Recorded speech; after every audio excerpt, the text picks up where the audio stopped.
Assalamu alaikum. This is the second video for your writer's craft जिसमें हम अपने पास इसकी फर्स्ट टाइप को डिस्कस कर रहे होंगे। ठीक है, जिसमें हम इसकी फर्स्ट टाइप को डिस्कस कर रहे होंगे। सबसे पहले हम बात कर लेते हैं इसकी first type, that is writers I mean word choice. Writers word choice, यहाँ पर हमारे पास इसको इसकी शॉर्ट फॉर्म में क्या कहते हैं, डिक्शंस। ठीक है, अब now listen to me very carefully. तुम्हारे पास इसके अंदर थोड़ी सी कॉम्प्लेक्सिटीज़ क्यों आती है, क्योंकि तुम्हारे पास ये दो इसकी अलग अलग टाइप्स हैं। सुनना मेरी बात, तुम्हारे पास एक आता है डिनोटेशन, एक तुम्हारे पास क्या आता है डिनोटेशन, और एक तुम्हारे पास आता है क्या, कॉनोटेशन। एक तुम्हारे पास क्या आता है, कॉनोटेशन आता है। ठीक होगी बात। अब अगर मैं बात करूं डिनोटेशन की, सो डिनोटेशन तुम्हारे पास क्या होता है, ये तुम्हारे पास लिटरल मीनिंग्स को कहते हैं, या वी कैन से जो डिक्शनरी में वर्ड्स की मीनिंग होती है वो होता है, या वर्ड्स की जो तुम्हारे पास डेफिनेशन होती है वो होता है। अगर मैं तुमसे कहता हूँ तुम्हारे पास एक वर्ड है ब्लू, तो मुझे अगर तुम इसकी लिटरल मीनिंग बताओ, so what is a blue colour. Yes, it is a colour. ये तुम्हारे पास एक कलर है, उससे ज़्यादा कुछ भी नहीं है। ठीक है, ये तुम्हारे पास क्या है, सिर्फ और सिर्फ एक कलर है। जबकि अगर तुम यहाँ पर देखो तो यहाँ पर भी यही एग्जाम्पल लिखी है। तो ब्लू का क्या मतलब है भाई, ब्लू इज़ अ कलर। जबकि अगर मैं तुम्हें थोड़ा सा इसको ट्विस्ट करके दिखाऊं, तो यहाँ पर कॉनोटेशन का मतलब होता है इमोशनल एसोसिएशंस, या we can say implied meanings. Implied meanings क्या मतलब भाई, इम्प्लाइड मीनिंग्स मतलब एक पर्टिकुलर वर्ड जिसका हम किसी से कनेक्शन बना रहे होते हैं। जैसे फॉर एग्जांपल ब्लू एक कलर है, लेकिन उस कलर का इमोशन से connection banana is it's implied meaning of a word. अच्छा भाई, जैसे कि ब्लू है, अब अगर मैं इसी ब्लू को दोबारा से देखूं, तो कहने को तो ब्लू क्या है भाई, ओ सॉरी, ब्लू मेरे पास एक कलर है, लेकिन एट द सेम टाइम तुम्हारे पास ब्लू का मतलब यहाँ पे इमोशनली इट इज़ सैडनेस। तो यानी this is it's implied meaning and this is it's literal meaning. ठीक है, this is it's what, this is it's literal meaning and this is it's sadness और इम्प्लाइड मीनिंग आई मीन। ठीक हो गई बात। यानी कि हमारे पास यहाँ पे राइटर ने एक सैडनेस को दिखाने के लिए, एक ट्रैंक्विलिटी को या एक कोल्डनेस को दिखाने के लिए अपने पास वर्ड यूज़ कर लेगा, कौन सा, ब्लू का। और फिर क्वेश्चन में तुमसे पूछेगा what does the word blue refers here या शोज हेयर। ठीक है, तो ये तुम्हारे पास पहली दो चीज़ें हो गई जो काफ़ी इंपॉर्टेंट थी। तो इससे रिलेटेड तुमने क्या करना होगा, तुमने सिंपल कलर्स निकालने हैं। ठीक है, तुमने सिंपल कलर्स निकालने हैं, उसके इमोशनल एस्पेक्ट्स वगैरह चेक करने हैं। ठीक है, उसके इमोशनल एस्पेक्ट चेक करने हैं और उससे रिलेटेड चीज़ों को पढ़ना है जो भी तुम्हारे पास इम्प्लाइड मीनिंग्स में आ जाए। जबकि इसका सबसे आसान हल पता है तुम्हें क्या होता है, दैट जब तुम अपने पास एक पर्टिकुलर सेंटेंस पढ़ो, उसमें ब्लू लिखा है, तुम थोड़ा सा उसको एनालाइज करो। लाइक तुम्हारे पास यहाँ पर क्या जो वर्ड है वो क्यों लिखा है। लाइक तुम्हारे पास वो वर्ड फॉर एग्जांपल है सेंटेंस नंबर 3 में। ठीक है, अब तुम्हारी टेक्निक क्या होगी, तुम अपने पास सबसे पहले सेंटेंस 2 को रीड करोगे, फिर तुम सेंटेंस 4 को रीड करोगे, और इन सबको साथ में रीड करके ये एनालाइज करोगे कि अच्छा अगर मेरे पास ये वर्ड ब्लू है तो इसके आसपास के सेंटेंसेस के अंदर इमोशनली क्या सीन चल रहा है या जनरली भी क्या सीन चल रहा है। तुम्हें इसको ऑब्जर्व या एनालाइज करना पड़ेगा, तब तुम्हें यहाँ पे अगर ऐसा सिचुएशन हो कि तुम्हें मीनिंग ना पता हो, तो इस तरीके से तुम पता लगा सकते हो। But if I talk about the writers purpose over here, तो क्यों राइटर अपने पास ये काम करता है, because writer choose his words very carefully. Writer chooses his words very carefully to evoke specific emotions, or we can say he want to evoke a set of specific tone। ठीक है, वो चाहता है कि मैं जो भी चीज़ लिखूं वो एग्जैक्ट जाके फिट बैठे वहाँ पर, सही वो जाके वहाँ पे एग्जैक्ट फिट बैठे वहाँ पर। Apart from this we have a influence on the readers. Like for example अगर मैं एक रीडर को नॉर्मली वर्ड लिख के दे दूँ, अगर मैं नॉर्मली यहाँ पे एग्जाम्पल भी दिए मैंने, अगर मैं नॉर्मल एक वर्ड लिख कर दे दूँ एक रीडर को, दैट इज़ वॉक। तो वॉक का मतलब होता है नॉर्मली चलना। फॉर एग्जांपल समझो ये तुम्हारे पास एक करेक्टर है and this character names is Shabbir. ठीक है, he is walking, he is walking. अब तुम लोगों के दिमाग में क्या हो रहा होगा, नॉर्मल चल रहा है, नॉर्मल चल रहा है। जबकि यहाँ पे तुम्हारे पास इन दोनों का मतलब भी अलग है। मैं कहूँ वॉक कर रहा है तो तुम समझोगे चल रहा है, लेकिन अगर मैं कहूँ स्ट्रॉल कर रहा है, ही इज़ स्ट्रॉलिंग, तो स्ट्रॉलिंग का मतलब क्या होता है, स्ट्रॉलिंग का मतलब होता है he is moving, he is walking but with ease and leisures. ठीक है, जबकि अगर मैं लिख दूं फॉर एग्जाम्पल ट्रज, मैं फॉर एग्जाम्पल लिख दूं ट्रज इंस्टेड ऑफ वॉकिंग, तो इसका मतलब होता है वो चल तो रहा है लेकिन उसको एफर्ट्स डालनी पड़ रही है चलने के लिए। जस्ट इमेजिन कि फॉर एग्जाम्पल कोई बंदा जॉगर पहना हुआ है, ठीक है, एंड उसके जॉगर्स जो है वो उसकी ग्रिप निकल रही है एंड ही कैन लाइक वो अपने पास गिर सकता है उस चीज़ से। तो तुमने अक्सर लोगों को देखा होगा कि अगर ऐसी सिचुएशन होती है तो वो काफ़ी ज़्यादा फोर्सफुली अपना जो है वो ग्राउंड पर पाँव रख रहे होते हैं और फिर चलते हैं। तो इस टाइप की चीज़ों को हम क्या कहते हैं भाई, एफर्ट्स डाल के एक तो चल रहे हैं और he is uneasy in it, so we can say that he is trudge. Okay perfect, I hope यहाँ तक सारी चीज़ें क्लियर हैं। तो इस तरीके से राइटर अपनी बातों को मनवाने के लिए स्पेसिफिक इमोशन डालता है। अच्छा भाई, यहाँ पर I have written a writer's purpose, तो इसका मतलब क्या है? इसका मतलब ये है कि जब आपसे राइटर पूछेगा कि क्यों हमारे पास यहाँ पे कॉनोटेशन यूज़ किया जा रहा है, क्यों उसने अपने पास ब्लू को एज दिस वर्ड रिप्रेजेंट किया है, what is the writers purpose, तो आपका आंसर पूरा स्पेसिफिक जो मैंने हाईलाइट किया है एग्जैक्टली यही होना चाहिए। That is that the writer choose his words carefully to evoke specific emotions और टू सेट अ टोन और subtly influence the reader's perception. Okay हो गया, परफेक्ट हो गया। चलो भाई नेक्स्ट आ जाते हैं देन। अगली चीज़ मेरे पास क्या आती है? अगली चीज़ मेरे पास आती है specificity and precision. Specificity and precision, तो यहाँ पे तुम्हारे पास क्या चीज़ आती है? Specificity and precision.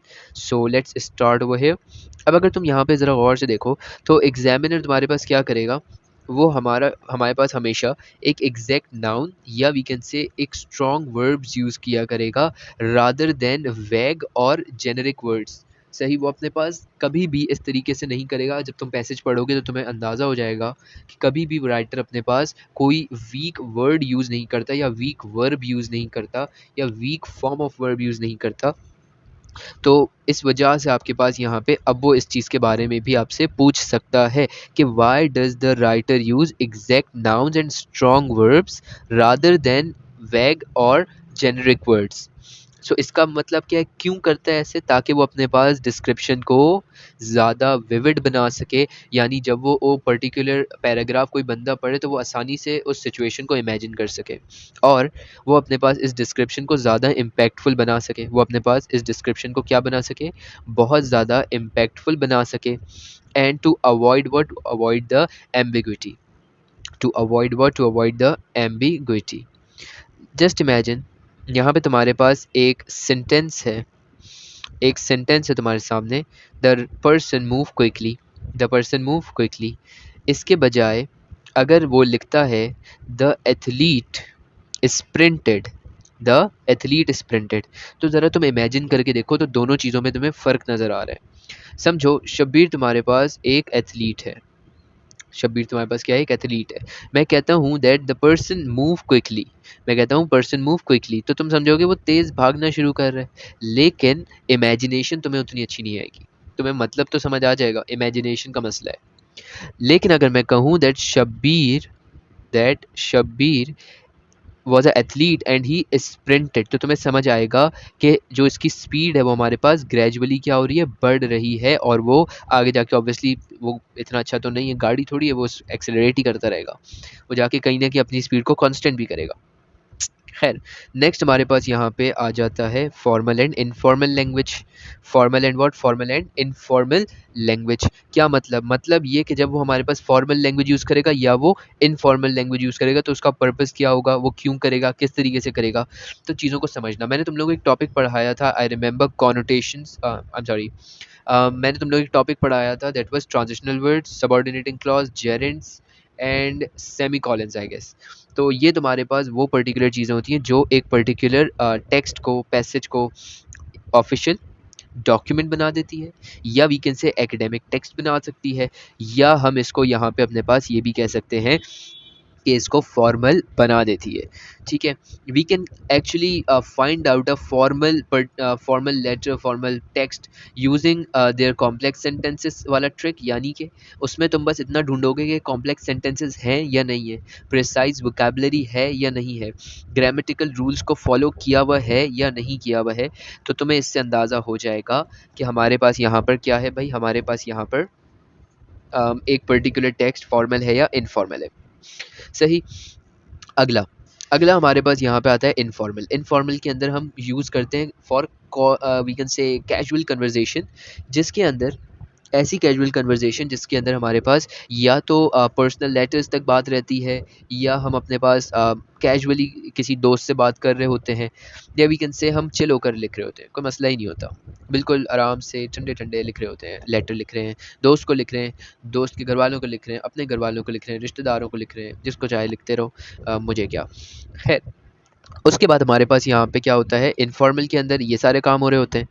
एंड इसके अंदर दरअसल तुम कैसे पहचानोगे कि ये एक इनफॉर्मल है, तो मैंने तुम लोगों को एक और टॉपिक पढ़ाया था, that was contractions. Contractions, slangs and simpler sentence structure तुम्हें ये चीज़ पहचानने पे मजबूर कर देंगे कि तुम्हारे पास ये क्या है, तुम्हारे पास यहाँ पर ये एक पर्टिकुलर, तुम्हारे पास ये एक पर्टिकुलर इनफॉर्मल टोन है।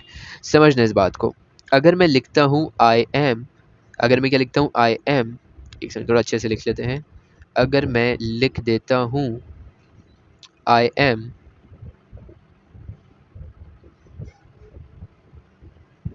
और अगर मैं लिख देता हूँ आई एम इस तरीके से, तो मेरे पास ये चीज़ आप लोग याद रखिएगा that this will be formal and this will be informal. ये छोटी छोटी चीज़ें जो आपने आज तक नोटिस नहीं की, जब भी आप अपने पास या तो न्यूज़पेपर पढ़ रहे होते थे, या आपके स्कूल की साइड से जब कंप्लेन आती थी आपकी, तब भी आपने ये चीज़ को नोटिस नहीं किया, लेकिन अब कर लिएगा क्योंकि अब तो पढ़ाई में भी ये चीज़ आ गई है।